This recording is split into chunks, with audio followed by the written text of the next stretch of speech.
Bonjour à tous et bienvenue à ce hangout en air qu'on fait aujourd'hui avec Laurence Cosera-Foucault de Google News, Product Specialist Google News. Je m'appelle Vincent Courson et je travaille dans l'équipe Search Quality de Google à Dublin. Et je suis avec Zineb Aitbahaji, qui est Webmaster Trends Analyst depuis Zurich. Nous faisons des hangouts réguliers, de plus en plus souvent avec les webmasters français pour expliciter des informations sur les nouveautés de Google, répondre aux questions des webmasters et ce genre de choses. Aujourd'hui, nous accueillons Laurence Cosera-Foucault, donc, qui va nous parler de Google News, nous donner un peu les dernières nouvelles, et puis ensuite faire une session de questions-réponses avec les personnes présentes et répondre à des questions qui ont été posées au préalable. Pendant tout ce hangout en air, qui devrait durer un peu moins d'une heure, vous pouvez accéder à la liste des questions sur la gauche de votre écran, dans le menu, en cliquant sur l'icône Q&A. Je vous invite à poser des questions dès maintenant et ensuite à mettre des plus 1 aux questions auxquelles vous souhaiteriez avoir une réponse, et nous les prendrons dans l'ordre de priorité après la présentation. Donc Laurence, je vais te laisser la parole à partir de maintenant. Merci Vincent. Bonjour à tous. Je suis désolée que vous ne puissiez pas me voir, mais vous voyez les slides. Et si vous restez jusqu'à la phase de questions, vous pourrez me voir. Je suis donc, comme le disait Vincent, la Product Specialist de Google News pour l'international, plus particulièrement pour ce qu'on appelle la région INIA, donc l'Europe. Je m'occupe de coordonner les opérations de support et d'être aussi le point de contact, le point d'entrée Google News pour les questions plus ou moins techniques qu'on peut avoir de la part des éditeurs, et puis aussi pour coordonner les différents lancements qu'on peut avoir au sein de Google News. Je vais commencer par une petite présentation. Ça devrait durer une bonne dizaine de minutes. Pour ceux qui sont vraiment experts sur Google News, je pense qu'il y aura un petit peu de redites. Mais comme c'est la première fois qu'on fait ce type de hangout sur Google News en français, c'est important quand même de reprendre par les bases, de s'assurer que tout le monde soit au même niveau pour avancer. Donc voilà, je vous remercie d'avance de votre compréhension si vous êtes déjà sur un niveau assez avancé. On va reprendre un peu à zéro pour s'assurer que tout le monde soit au même niveau. Alors pour commencer, rapidement le sommaire. Donc on va parler du tout nouveau centre Google Actualité pour les éditeurs, donc le Publisher Center, qui a été lancé en fin d'année dernière. Ensuite, on va regarder comment vous pouvez optimiser votre présence sur Google News.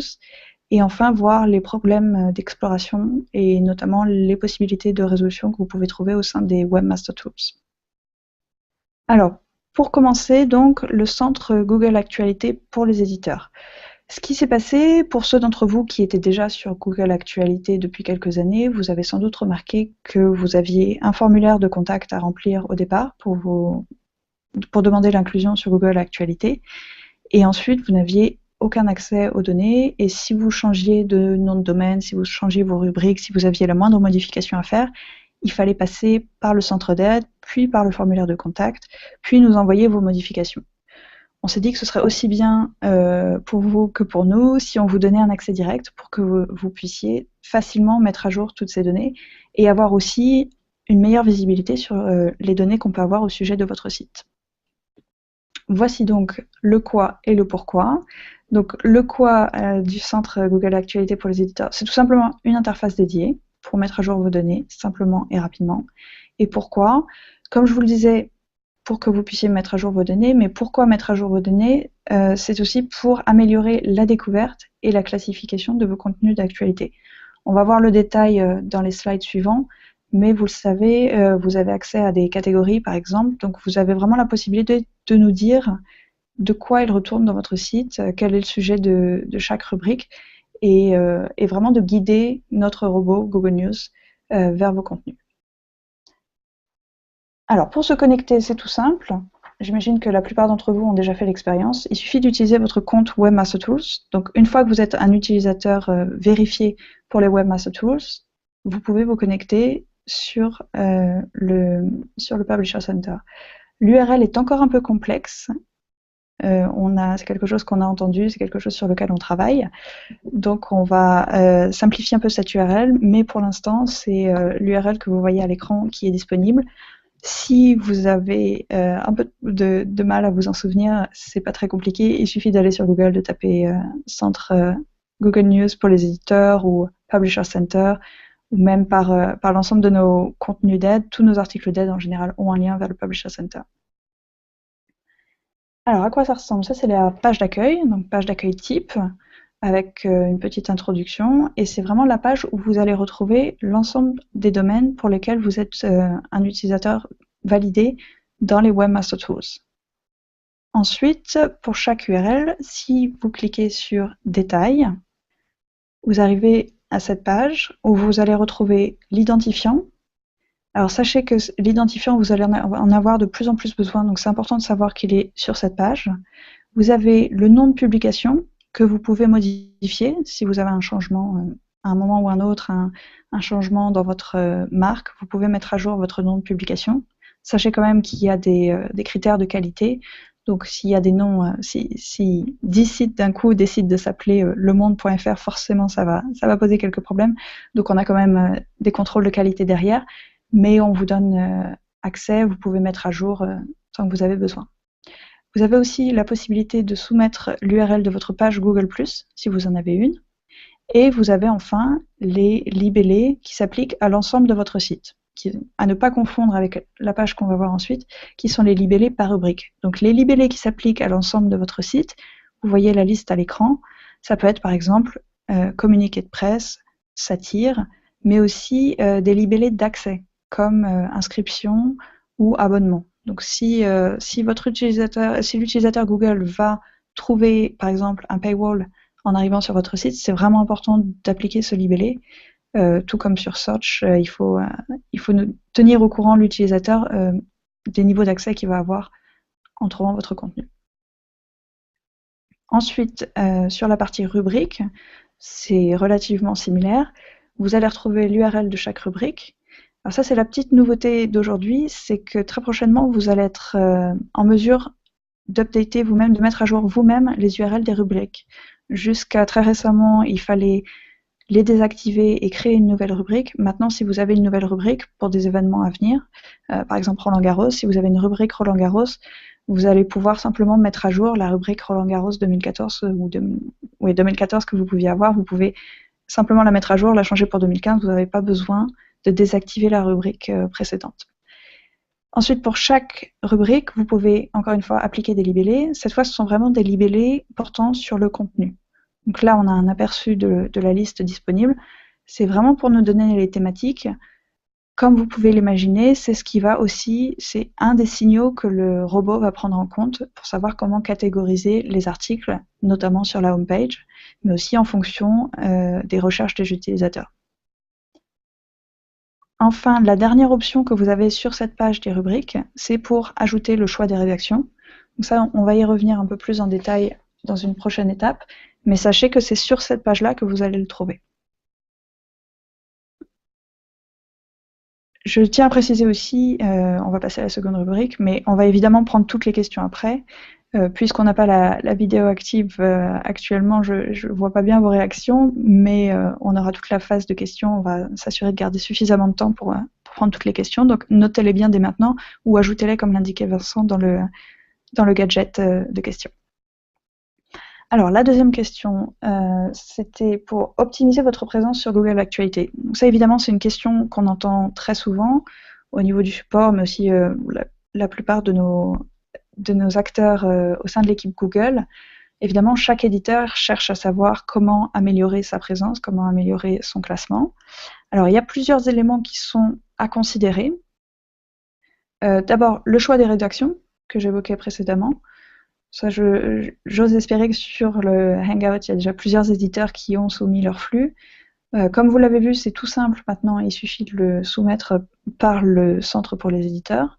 Le principe du choix des rédactions, c'est un gadget qu'on l'on retrouve sur la page d'accueil de Google News, que l'on retrouve aussi au sein de l'application Google News, et qui vous permet en fait de mettre en valeur vos 5 meilleurs articles du moment.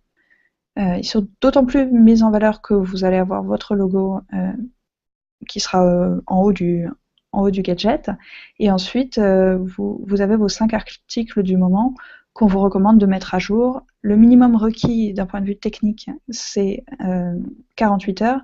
On vous recommande quand même de le mettre à jour 1 à 2 fois par jour pour s'assurer que l'utilisateur qui va avoir sa page d'accueil Google News ouverte toute la journée puisse avoir des contenus rafraîchis au fur et à mesure de la journée.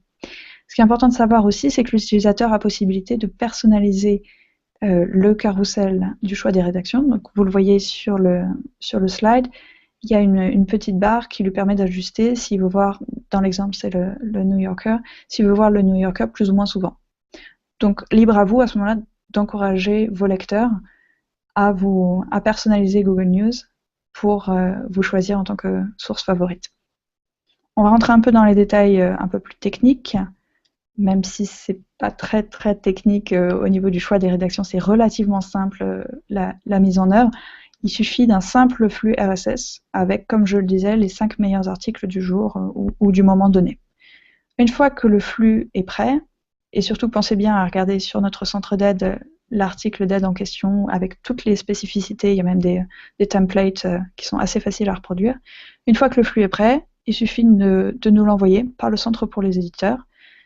Et à ce moment-là, les vérifications sont automatisées. Donc si on détecte des erreurs, vous aurez un avertissement avec la liste des erreurs.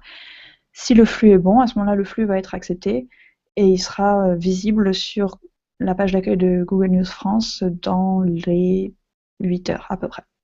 En tout cas dans la journée ou le lendemain au maximum.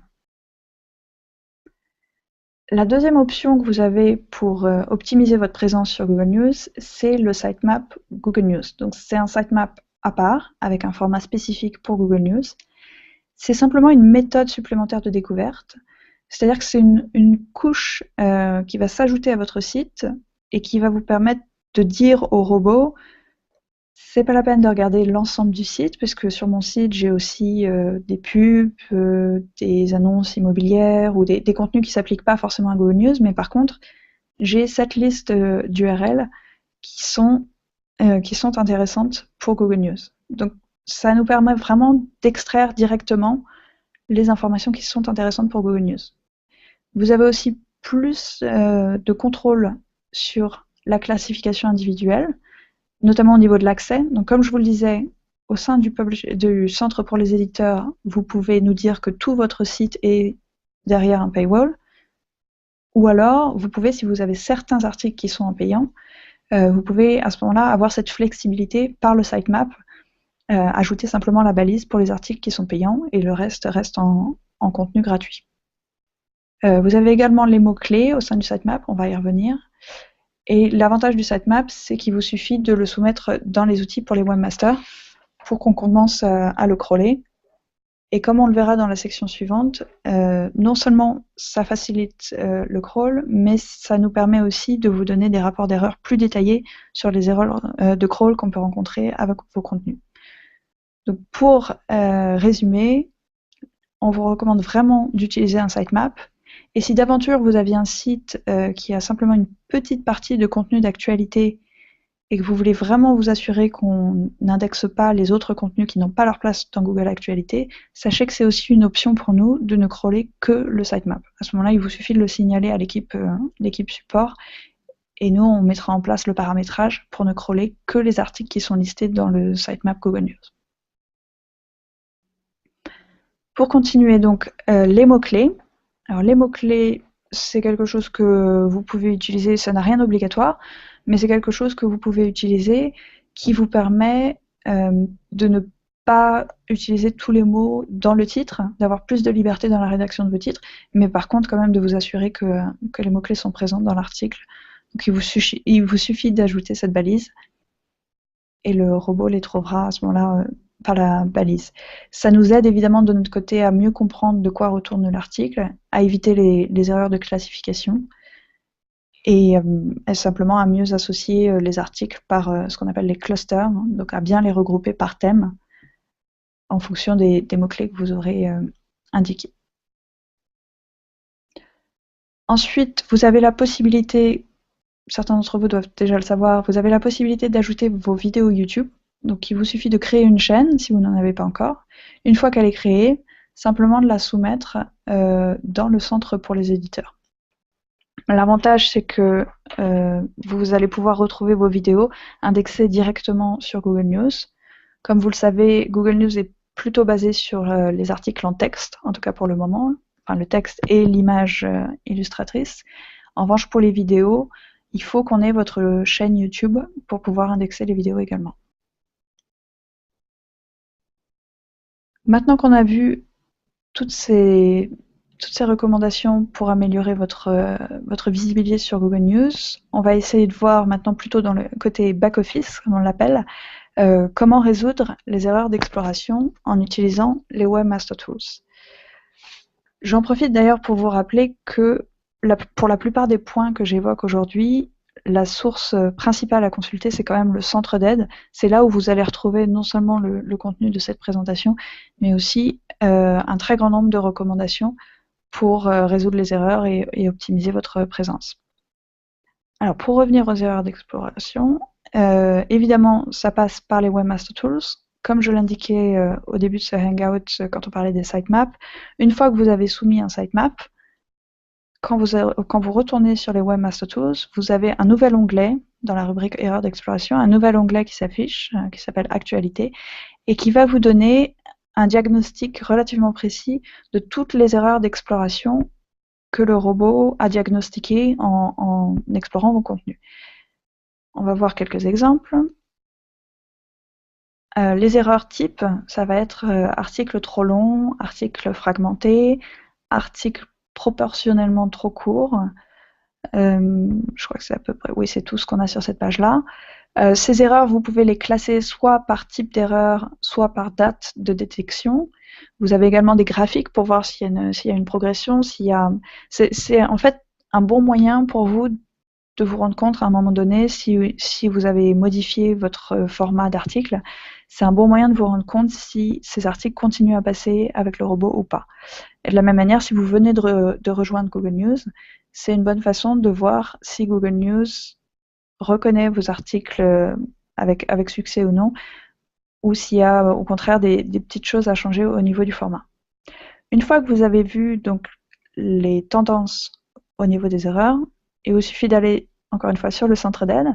Vous avez vraiment une page dédiée et une explication pour chaque erreur. Et non seulement une explication, mais également des recommandations sur comment résoudre cette erreur. Il arrive parfois que les recommandations ne suffisent pas. À ce moment-là, il vous suffit de retourner toujours par le centre d'aide. Vous avez le bouton « Contactez-nous ». Je crois que c'est même, voilà, sur ce slide. Vous avez toujours le bouton « Contactez-nous ». Si jamais les recommandations n'ont pas suffi, à ce moment-là, n'hésitez pas à contacter nos équipes pour qu'on puisse vous aider à aller un peu plus en profondeur et à comprendre ce qui s'est passé avec tel ou tel article. Sachez quand même que dans l'ensemble, on ne peut pas s'engager à indexer chaque article, puisque les formats sont très différents, chaque article a ses spécificités. Mais notre équipe s'efforce tout de même d'indexer un maximum d'articles.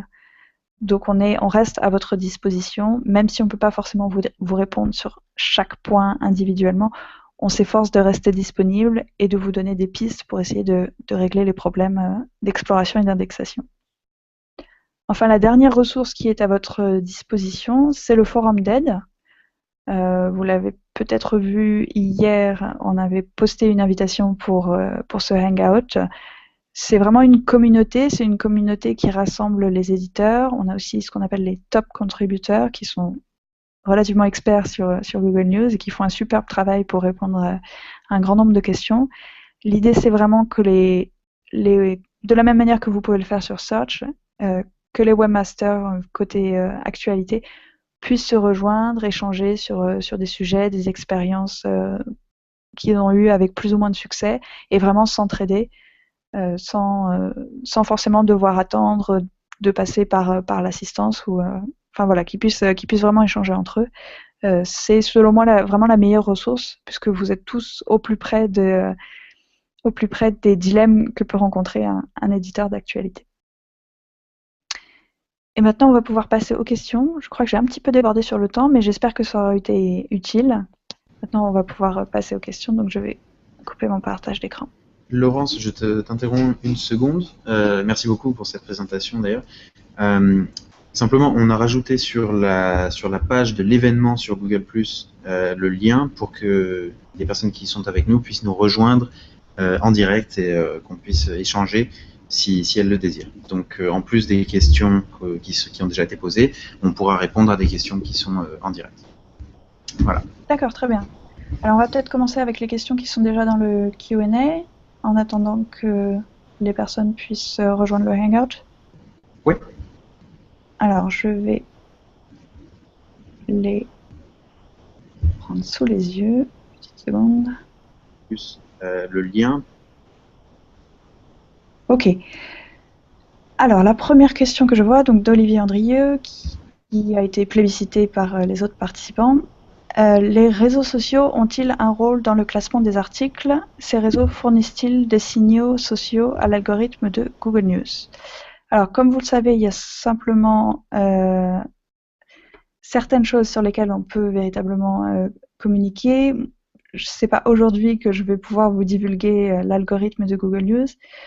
Comme vous le savez, que ce soit pour News ou pour Search, on étudie un certain nombre de signaux. On essaye vraiment de repérer la popularité des contenus. C'est définitivement un critère, la popularité des contenus. Après, je ne vais pas pouvoir rentrer dans les spécificités, savoir si tel ou tel réseau a plus ou moins d'influence. Je vous laisse expérimenter, mais dans l'ensemble, on regarde la popularité des contenus sur le web. Voilà, alors du coup, comme je regarde les questions, j'ai plus la réaction live. Voilà. Ok, donc je vais revenir sur la question suivante. Google News va-t-il profiter de l'intégration des tweets suite au récent accord avec Twitter? Donc là, en lien avec ce que je disais précédemment, je ne vais pas pouvoir communiquer en détail sur quel réseau a plus ou moins d'impact. On repère la popularité des contenus sur l'ensemble du web. Donc Twitter en fait partie.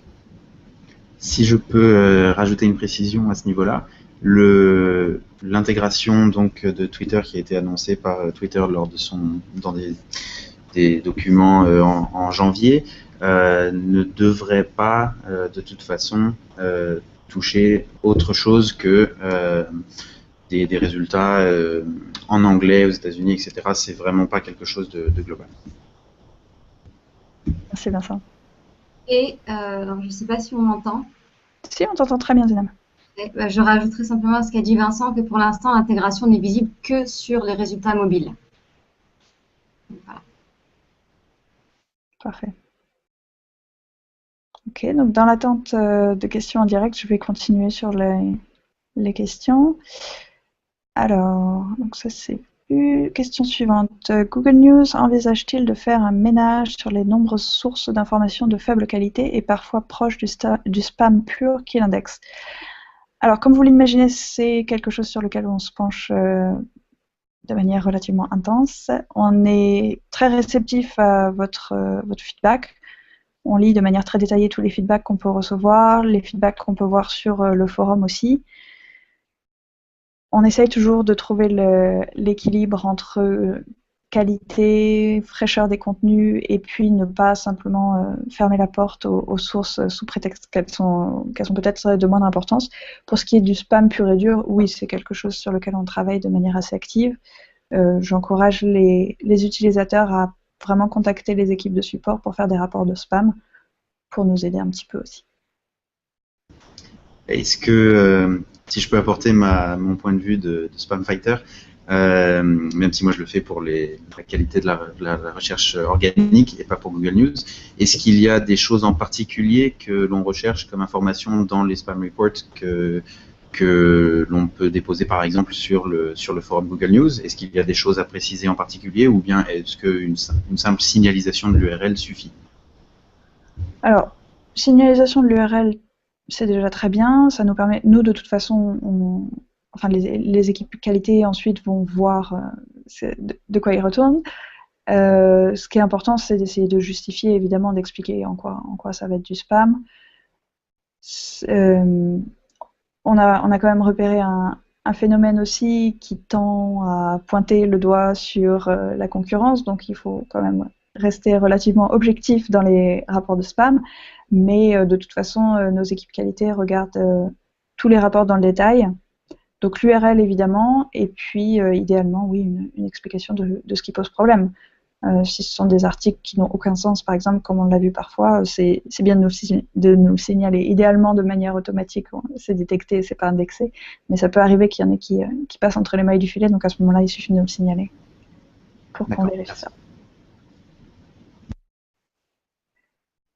Alors ensuite, pourquoi les URL doivent-elles contenir 3 chiffres pour être indexées dans Google News? Ce critère existe-t-il encore en dehors de la création d'un sitemap spécifique? Donc Olivier m'a coupé les sur le pied sur ma réponse favorite, créer un sitemap pour échapper à la règle des 3 chiffres. La règle existe encore, notamment pour vaincre le spam, puisque on a repéré que si on demandait ce petit effort technique supplémentaire d'avoir un identifiant unique pour chaque URL, ça permettait déjà de limiter un petit peu les abus. Maintenant, on est conscient que c'est une règle qui peut parfois être compliquée, donc c'est quelque chose sur lequel on travaille aussi. On peut volontiers, si Olivier ou d'autres éditeurs ont du feedback particulier sur en quoi ça peut être gênant pour les éditeurs, à ce moment-là, on sera ravis de le recevoir et de reconsidérer cette règle, si besoin. Ok, toujours personne en direct? Est-ce que c'est parce qu'il y a un problème de lien ou est-ce que c'est parce que les gens n'ont pas envie de se connecter en direct? A priori, le lien est partagé sur nos comptes Google+, et sur la page de l'événement sur Google+. Donc, j'imagine que s'il y a des questions en direct, les personnes peuvent nous rejoindre. Bon. D'accord.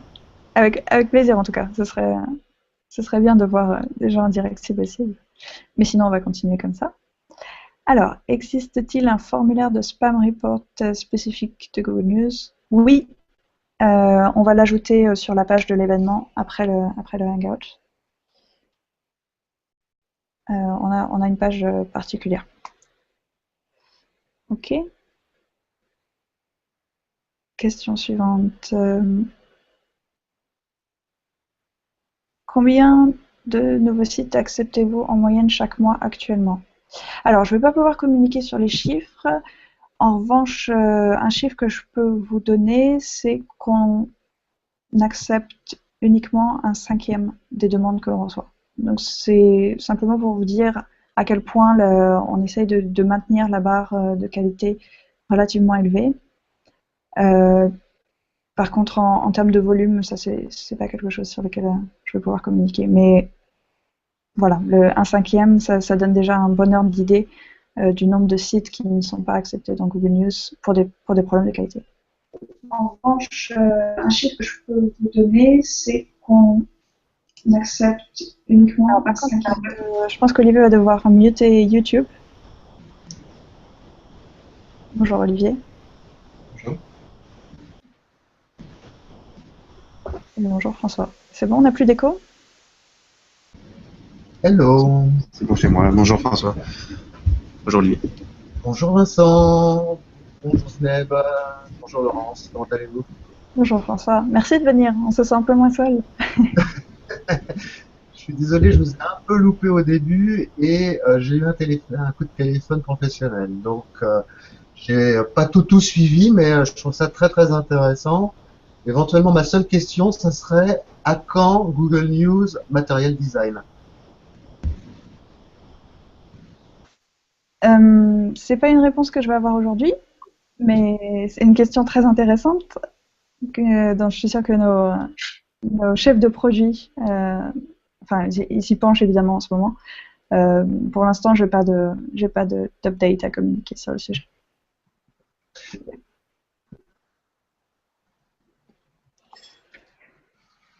Est-ce qu'il y a d'autres questions en direct ou est-ce que je continue à lire depuis? Je continue à lire.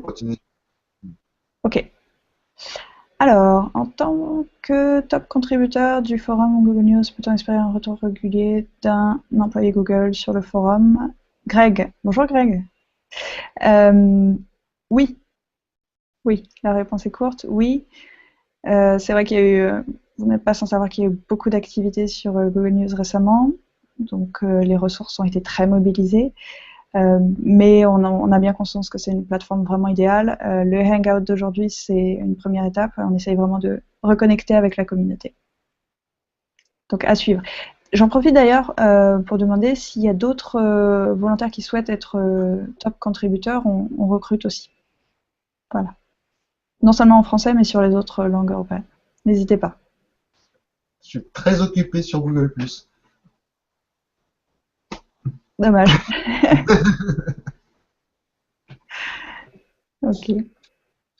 Alors ensuite, Google News ne donne-t-il pas un poids trop fort aux grosses cylindrées de l'actu, demande Le Figaro européen, au détriment de la qualité du contenu? Alors c'est toujours un peu le même débat qu'on peut avoir. Il faut qu'on maintienne le niveau de qualité, donc il faut qu'on mette en valeur les contenus de qualité, mais il faut essayer de trouver l'équilibre aussi avec les sites de plus petite taille ou simplement les sites plus récents. On a eu pas mal d'évolutions, il n'y a pas forcément de grosses annonces, mais il y a des évolutions dans cette direction. On essaye voilà, d'avoir quelque chose de relativement équitable. S'il y a des sites en particulier qui ont l'impression de ne pas du tout ressortir, c'est là où c'est intéressant à ce moment-là de contacter nos équipes pour voir ce qui se passe. Parce que parfois ça peut être simplement un problème technique, plus qu'un problème algorithmique. Ok. La balise sémantique schema.org, la balisage, pardon, est-il important pour Google News? Si oui, quelle balise? Alors, pour cette partie très technique, je vais plus en référer à mes collègues de Search, qui sont, à mon avis, plus calés que moi sur la partie balisage. Dans l'ensemble, on recommande de suivre au plus près schema.org. Donc, toutes les balises qui semblent être applicables, il faut les utiliser, en fait. Donc, restez au plus près de schema.org. Est-ce que vous aviez des balises en particulier qui posaient question? Non, il y en a pas mal sur les sites d'actu, en fait, sur tout ce qui est actualité. On m'entend? Oui, j'entends bien. J'essaye simplement de comprendre la question, en fait. Il y a des balises schéma.org concernant spécifiquement l'actualité. Oui, alors, je vais tenter une réponse. En fait, schema.org, c'est un langage de markup qui permet aux moteurs de recherche, et pas seulement Google, de comprendre la nature d'un contenu. Donc, ça ne veut pas dire qu'en utilisant une balise schema.org, actu ou news, vous allez remonter dans Google News. Parce que là, il faut passer par le centre des éditeurs. Par contre, ça permet quand même à un moteur de recherche de reconnaître que votre contenu est un article et que votre contenu correspond à de l'actualité sans pour autant appartenir à Google News, par exemple. Donc, si vous pouvez l'utiliser, il faut l'utiliser. Et l'avantage, une fois de plus, c'est que ça ne concerne pas seulement Google, mais ça concerne beaucoup d'autres moteurs de recherche. Merci. Ok, on continue. Alors, pardon, parce que j'ai... Ok, il n'y a pas de questions en direct, d'accord. Alors, je repasse sur les questions écrites. Faut-il être le premier ou le dernier à publier sur un sujet donné? Cette notion premier-dernier a-t-elle un sens? Vaste question, vaste programme. C'est une question qu'on a essayé de résoudre aux États-Unis avec la balise Standout, si vous êtes au courant. Donc, la balise Standout aux États-Unis, le principe, c'est que l'éditeur dit, voilà, je suis le premier à donner cette information, c'est moi qui l'exclus. Ou alors l'autre éditeur va dire sur tel site, je n'ai pas l'exclu, mais je publie et je donne du crédit à cet éditeur sur lequel j'ai trouvé l'information. Malheureusement, c'est un système qui n'a pas forcément fait ses preuves jusqu'ici, puisqu'on a vu beaucoup d'éditeurs qui ont des exclus, mais peu d'éditeurs qui donnent du crédit. Donc ça perd un peu ça vide un peu la balise de son intérêt. Si les éditeurs ne sont pas prêts à avoir cet échange de crédit. Donc on est en train de réfléchir à d'autres options. Richard Gingras, qui est notre directeur Google Actualité, a publié un article. Ils sont en réflexion sur une balise qui s'appellerait, enfin c'est un projet qui s'appelle Trust. Ce ne sera pas forcément une balise, mais un projet Trust pour justement essayer de favoriser l'échange de crédit entre les éditeurs, plutôt que d'avoir une guerre, pour ainsi dire, pour rester au top de la page d'accueil, essayer d'aller vers un écosystème qui soit plus collaboratif, où ceux qui ont vraiment des scoops peuvent garder la visibilité et ceux qui font ce qu'on appelle les follow-up, des articles de suivi sur un événement qui est déjà connu, puissent aussi avoir de la visibilité, mais que l'origine du scoop ne soit pas perdue au bout de 2 minutes. Voilà, donc on essaye d'avoir un produit qui soit moins axé sur la fraîcheur, mais en gardant quand même une certaine logique et en gardant ce principe de reconnaissance de l'éditeur qui va avoir fourni l'effort d'investigation. J'ai par exemple en tête les grosses enquêtes du Monde. C'est vrai que c'est un peu frustrant pour le Monde de disparaître au bout de quelques minutes, puisqu'il y a un grand nombre d'articles suivis. C'est pas forcément le cas, j'extrapole évidemment pour donner un exemple, mais c'est quelque chose dont on est conscient et où toutes les idées sont les bienvenues pour trouver la meilleure solution et avoir un environnement plus collaboratif. Je rebondirai sur ta question, Oui. Laurence. À l'inverse, moi j'ai des catégories, j'écris des catégories sur des mots-clés extrêmement pointus et j'ai des articles qui restent dans cette catégorie extrêmement longtemps. Je dirais, bon, peut-être que pour certains utilisateurs qui viennent peu dans Google News, ça peut être intéressant, mais pour moi, c'est un peu pénible, je dirais. Donc c'est des sections que vous auriez créées séparément, ça sera des sections additionnelles. D'accord. Alors ça, c'est du feedback intéressant. Je pense que le risque, c'est effectivement, comme c'est très pointu, il n'y a pas forcément des articles qui vont apparaître tous les jours, ni même toutes les semaines. Donc c'est tout à fait plausible de n'avoir en ligne des articles, en tout cas de la part des éditeurs qui sont dans Google Actualité. Tout à fait plausible qu'il n'y en ait que quelques-uns qui écrivent sur le sujet. On pourrait imaginer une option pour faire disparaître ces articles à ce moment-là, une fois qu'ils ont été lus. C'est quelque chose qui existe dans des produits comme le kiosque. C'est quelque chose qui devrait être réfléchi pour Google News. Effectivement, ouais. On a déjà un début d'intégration. Donc c'est plus l'intégration avec Google Now, et même dans News, on commence à demander si l'utilisateur est intéressé par tel ou tel sujet. Donc c'est quelque chose sur lequel on est en train d'apprendre aussi, et où toutes les idées sont les bienvenues, évidemment. Mais merci de l'avoir signalé, oui. Je demanderai peut-être en privé quels sont les mots-clés exactement pour voir, essayer de voir des exemples particuliers. S'il te plaît. Volontiers. Ok. Alors, prochaine question écrite. L'indication de la date de publication de l'article est-elle indispensable à un bon référencement dans Google News ou est-elle facultative? Non, elle est indispensable. Elle est indispensable. Comme je disais, un des critères, c'est la fraîcheur des contenus. Donc c'est un signal relativement fort pour Google Actualité. Donc il faut ajouter la date de publication. Ouais. Est-ce que l'heure est importante? Oui. Oui. Il faut avoir la date, simplement ça va pas suffire forcément. Et ça peut poser des problèmes non seulement au niveau de Google News, mais au niveau de Google Search aussi. Enfin, les timestamps sont quand même ont besoin d'avoir une lecture claire de l'heure de publication. Donc c'est important. Ok. Le centre pour les éditeurs de Google News va-t-il se développer? Car peu utile actuellement. C'est un peu dur. C'est vrai, c'est relativement basique. Si on regarde les Webmaster Tools à côté, on a l'impression de se retrouver quelques années auparavant. On en est conscient, simplement il fallait qu'on commence. C'est un peu la philosophie de Google de lancer et d'ajouter des mises à jour après pour améliorer les produits. On en est à ce stade-là, on est déjà très très content qu'on ait pu lancer le centre pour les éditeurs. C'est vrai que c'est relativement basique, mais on a des ingénieurs qui sont en train de travailler à différentes options, d'améliorer. Ce que j'annonçais aujourd'hui, bon, ça peut paraître insignifiant, mais qu'on puisse déjà éditer les rubriques directement. Mine de rien, derrière, on a un système qui, jusqu'à très récemment, n'avait pas forcément été conçu pour ça. Donc il y a une énorme mise à jour de notre côté, il y a un énorme travail. Après, on devrait voir des innovations arriver beaucoup plus rapidement. C'est simplement la mise en œuvre et de préparer le terrain pour pouvoir proposer cette interface qui a pris un peu longtemps. Mais ça devrait s'accélérer, on devrait avoir quelques bonnes nouvelles prochainement. Olivier, est-ce que tu as des suggestions, des choses en particulier qui seraient intéressantes de voir pour toi dans le centre pour éditeurs? Non, là, juste comme ça, non. C'était pour savoir s'il y avait des choses qui étaient prévues. Mais D'accord. je peux envoyer une liste éventuellement en y Très volontiers, réfléchissant. hein.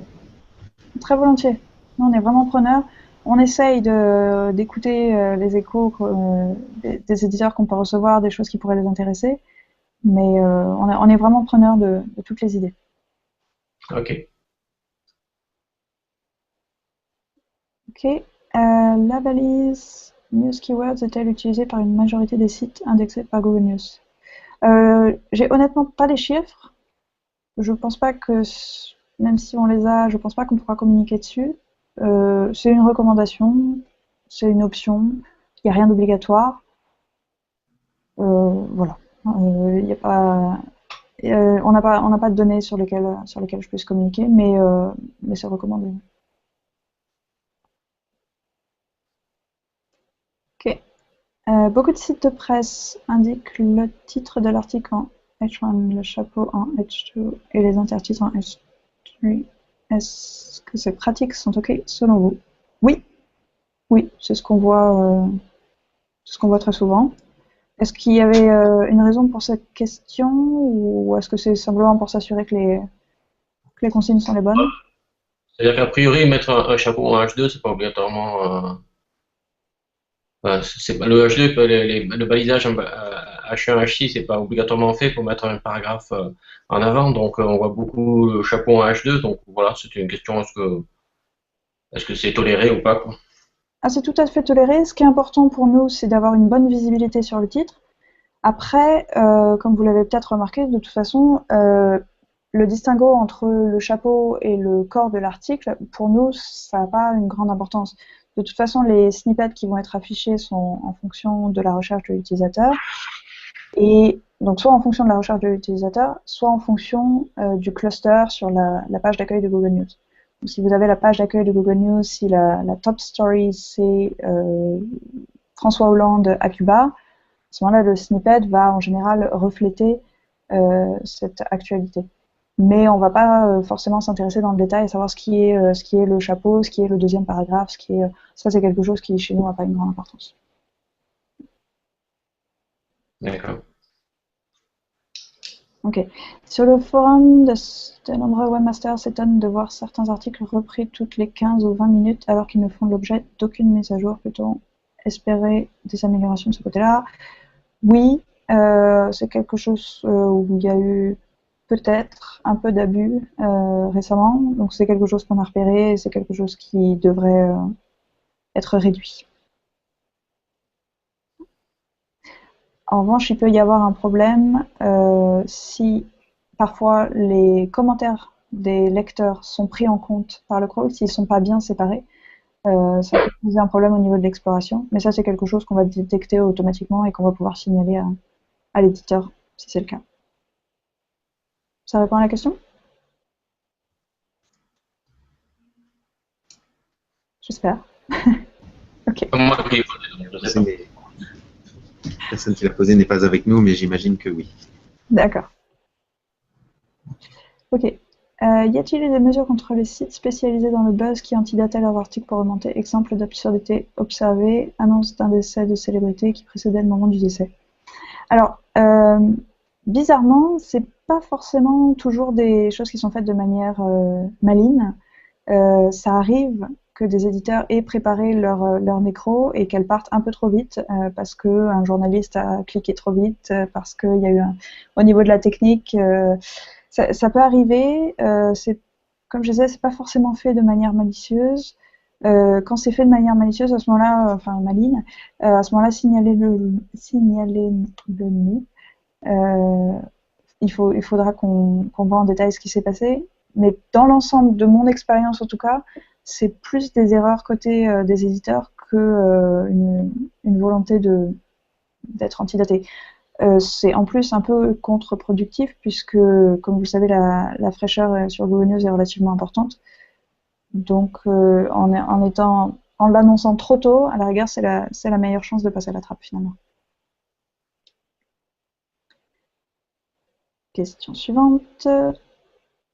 Quelle est la part de trafic Laurence, constatée? on va Oui. peut-être, on arrive, il est moins de 10 presque, donc si on prend encore 2-3 questions, et ensuite je pense qu'on fait une petite conclusion, et si ça te va. Très bien. Parfait. Ben, s'il y a des questions en direct, peut-être, à ce moment-là, des questions, parce que la liste est assez longue là. S'il y a des questions brûlantes auxquelles on pourrait répondre tout de suite maintenant. Pas spécialement. On continue comme ça. On va en prendre 3 alors, et puis si jamais il y en a une qui émerge avant la clôture, on la prendra en direct. Alors, quelle est la part de trafic constatée venant de Google News sur un site entre le portail Google News lui-même et la One-Box des SERP? De façon plus claire, la One-Box Axe2 des SERP du moteur envoie-t-elle en général plus de trafic que le site news.google.fr? Ce ne sont pas des chiffres que j'ai non plus.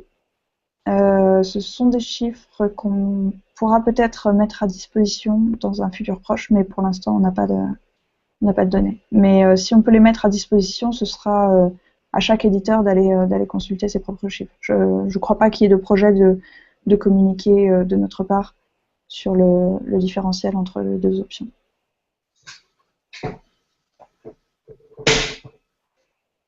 Alors, pourquoi l'update mobile... Oups. Pourquoi l'update mobile du 21 avril dernier n'a-t-il pas touché Google News alors que la consultation d'actualité semble très importante sur mobile? Non. Alors ça, sur la partie algorithmique, il n'y a pas eu d'annonce de la part de Google News, donc je ne vais pas pouvoir aller plus loin sur le sujet. S'il y a une annonce à un moment donné, on pourra volontiers revenir en détail sur les critères, de la même manière que ça avait été fait pour Search.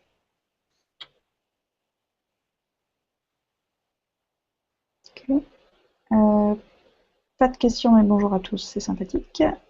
À quand les in-depth articles en France? Alors, on se posait la question justement avec Zineb en regardant un petit peu les questions au début de l'heure. Si la question réfère à Google Actualité, c'est disponible. Simplement, ça s'appelle article de fond sur Google News, enfin sur Google Actualité France.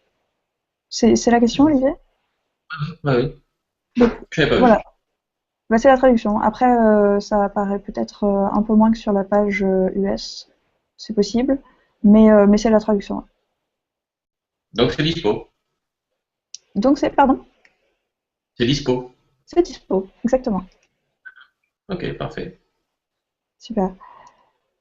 Alors, je vais regarder rapidement dans la liste s'il y a quelque chose sur lequel on pourrait finir. Ok, donc je pense que la dernière question qui s'adresse vraiment à Google News dans la liste, c'est peu de différence entre l'édition France et l'édition Belgique, peut-on espérer du changement de ce côté-là? Alors j'aimerais bien avoir un peu plus de contexte sur cette question.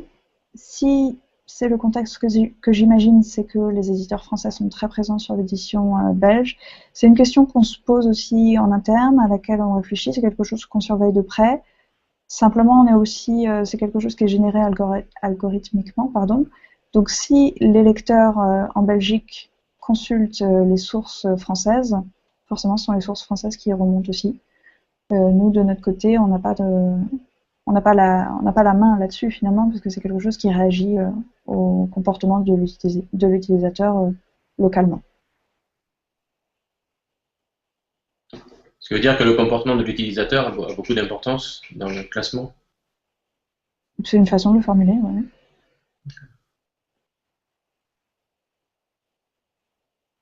Ok, je pense qu'on a fait le tour et il reste 9 minutes, donc Vincent, je te laisse reprendre la main. Oui, bah, écoute, merci beaucoup, Laurence. C'est vraiment très sympa, ça a beaucoup de valeur à mes yeux et à ceux de Zineb et j'imagine à toute la communauté de proposer ce genre de hangout en français où on répond donc aux questions. C'est quelque chose qu'on voulait essayer un peu avec Zineb et puis tu es venu nous voir avec cette demande, donc c'était parfait, ça correspondait parfaitement à ce qu'on voulait faire en fait. Donc merci beaucoup à toi. On va donc partager je crois qu'il y avait 1 ou 2 liens à partager à la suite de ce hangout. On les mettra sur le site sur la page de l'événement sur Google+. Et donc la vidéo est disponible sur YouTube, normalement quelques instants après la fin de cet événement. Oui, François nous écrit que les hangouts en français, c'est génial. C'est vraiment quelque chose qu'on va essayer de faire, plus qu'avant. Donc, merci à tous ceux qui nous ont rejoints en direct. François et Olivier, c'est sympa d'avoir des personnes avec qui discuter. Merci à tous ceux qui nous ont regardés en direct. Et merci à tous ceux qui regarderont ensuite la vidéo. Si vous avez des questions, donc n'hésitez pas à aller sur le forum Google News français. Et on aura donc un peu plus d'attention que par le passé. On va essayer d'avoir plus de monde. Voilà, merci beaucoup à tous. Et Laurence, un mot de la fin? Merci beaucoup pour votre invitation. Merci pour cette discussion qui était vraiment très intéressante. J'espère ne pas avoir évincé trop de questions. J'espère avoir été suffisamment détaillée dans les réponses. Et on va, comme le disait Vincent, être disponible sur le forum de plus en plus. Donc, n'hésitez pas à nous bombarder de questions. On répondra dans la mesure du possible. Et surtout, on attend beaucoup vos idées aussi pour comprendre ce dont vous avez besoin et comment on peut vous aider au mieux. Très bien. Merci à tous et au revoir. À bientôt. Au revoir.